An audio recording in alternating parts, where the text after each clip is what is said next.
Salut à toi et bienvenue dans Netcast, le podcast dont tu es le héros. Aujourd'hui, là, je me balade un peu dans un petit champ à côté de la route. J'essaie un peu de m'éloigner pour pas qu'il y ait trop de bruit, histoire que ce soit un peu plus audible que le premier podcast. Et je vais aussi essayer d'accélérer un peu mon débit de parole parce que c'était un peu indigeste le premier podcast. Ce sera peut-être pas mieux ici, mais bon, j'essaie de m'améliorer. Donc aujourd'hui, ce que j'ai envie de te parler, c'est un peu ce qui m'arrive un peu tous les jours. C'est le fait de chercher un sens à sa vie. C'est-à-dire chercher un sens à sa vie, trouver sa passion, trouver ce qui te fait vibrer, trouver comment tu peux apporter quelque chose aux autres. Parce que c'est ça un peu l'essentiel d'une vie, c'est apporter quelque chose aux autres. Et le fait de faire ça, ça va t'apporter à toi-même. Et ça va un peu donner un sens à ta vie, comme je l'ai dit. Donc au début, les gens, ils ont un peu du mal à trouver ce sens. Parce enfin même moi, hein, je me mets un peu à part, en dehors du panier, mais bon, c'est complètement le cas pour moi aussi, hein. J'ai eu longtemps la sensation de ne pas avoir de sens à ma vie, pourquoi j'étais sur Terre, à quoi je sers, qui je suis, qu'est-ce que je suis. Et j'ai trouvé plusieurs techniques pour un peu déterminer un sens à cette vie, trouver ma passion. Oh, j'adore l'endroit où je suis, c'est super beau, je suis un peu dans un grand champ, j'essaie un peu de t'imager tout ça, un grand champ, un peu une plaine, et tout autour j'ai un peu une route qui fait un peu tout le tour, et c'est vraiment les gros magasins à côté et on n'entend rien. C'est un peu une bulle dans l'espace-temps, on va dire. Et je trouve que c'est bien en rapport avec le podcast qui est un peu à part. Donc ensuite, qu'est-ce que je peux te dire? Oui, donc comme je l'ai dit, je m'inclus un peu dans le panier parce que tout le monde cherche un peu un sens à sa vie et personne n'a forcément la clé de suite. Donc il faut notamment un peu se renseigner au préalable. Et je vais te donner donc des techniques qui m'ont vachement aidé. La première chose que j'aimerais te dire, c'est qu'il faut vraiment pas que tu écoutes, enfin pas que tu écoutes, que tu écoutes un peu de loin toute ta famille, tes amis, qui ont eux trouvé leur passion qui leur correspond. Mais cette passion, ils auront beau t'en parler tout le temps, parce que ça les fait vibrer eux, mais ça te fera peut-être pas vibrer toi. Et tu seras un peu biaisé par l'avis qu'ils vont te donner sur leur activité. Et le fait est que donc là, je t'ai un peu sorti les problèmes qui me sont arrivés. Et ce que j'aimerais te montrer, c'est qu'il y a d'autres solutions à ça et que tu peux t'en sortir toi-même en cherchant sur Internet, en cherchant dans des livres, en écoutant oui, en écoutant ta famille. Peut-être qu'il y a des gens de ta famille qui font quelque chose qui te plaît vraiment et tu peux suivre dans la lignée. Ce sera tout bénéf pour toi parce qu'ils auront déjà l'expérience là-dedans et pourront t'enseigner sans que tu payes des formations, sans que tu aies beaucoup de choses à chercher. Tu auras juste à lui envoyer un message ou à l'appeler pour qu'elle te donne l'information dont tu as besoin. Mais ce que je veux dire, c'est que si tu n'as pas cet atout-là dans ta vie et que tu veux vraiment voler de tes propres ailes et pas être salarié, quoi. Juste être à ton compte, en auto-entrepreneur, ça j'en parlerai, peut-être l'auto-entrepreneuriat, d'être un peu seul, un peu à part, un peu en solitaire, et, mais c'est pas pour autant que tu vas rien apporter à personne.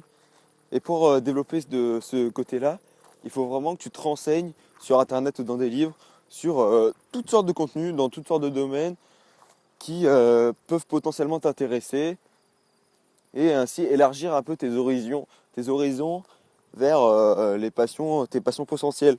C'est-à-dire tes passions potentielles, quand tu vas regarder quelque chose, par exemple un film, il y a peut-être des scènes qui vont te faire vibrer plus que d'autres.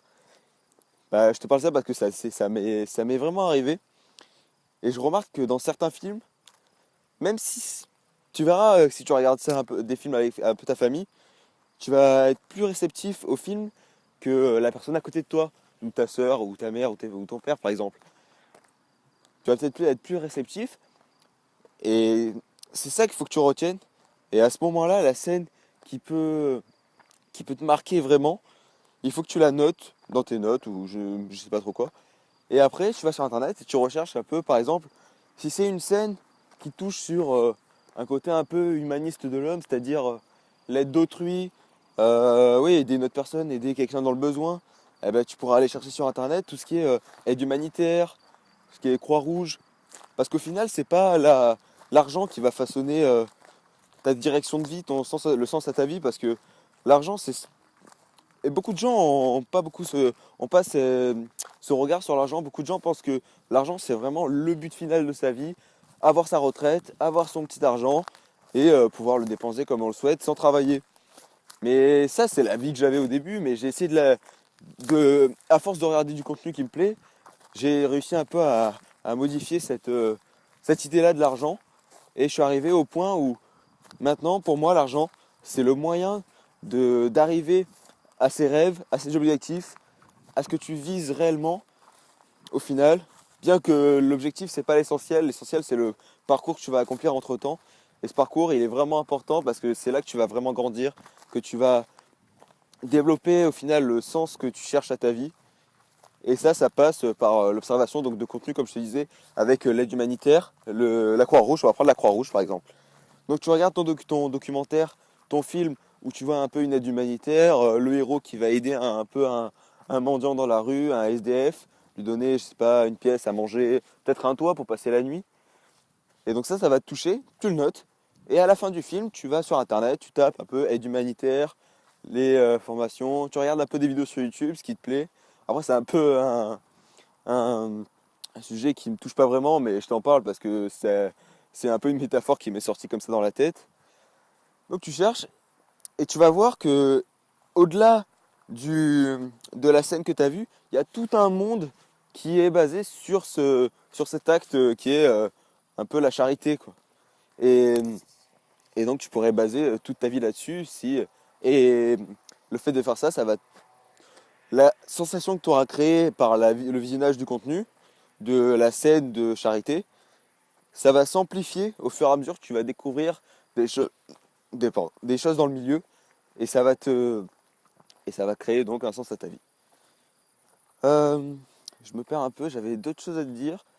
Oh, je raconterai ça dans un autre podcast. J'espère j'espère que ce podcast t'a plu. S'il t'a plu, n'hésite pas à mettre un pouce en l'air. Qu'est-ce que je me suis cru sur YouTube? Un cœur rouge en dessous de la vidéo. Ça me ferait vraiment plaisir de voir si ça touche des personnes, parce que j'ai vu que dans le premier podcast, vous étiez à peu près une dizaine à l'avoir vu.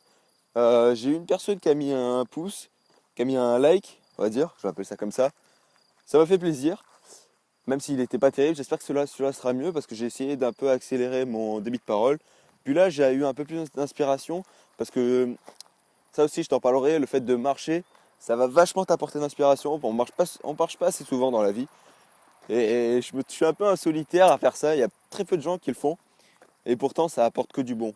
Ça apporte du bon au niveau physique et au niveau mental. Bref, je vais arrêter d'extrapoler. Je te souhaite une bonne soirée, une bonne journée. Et merci de ton écoute. Salut!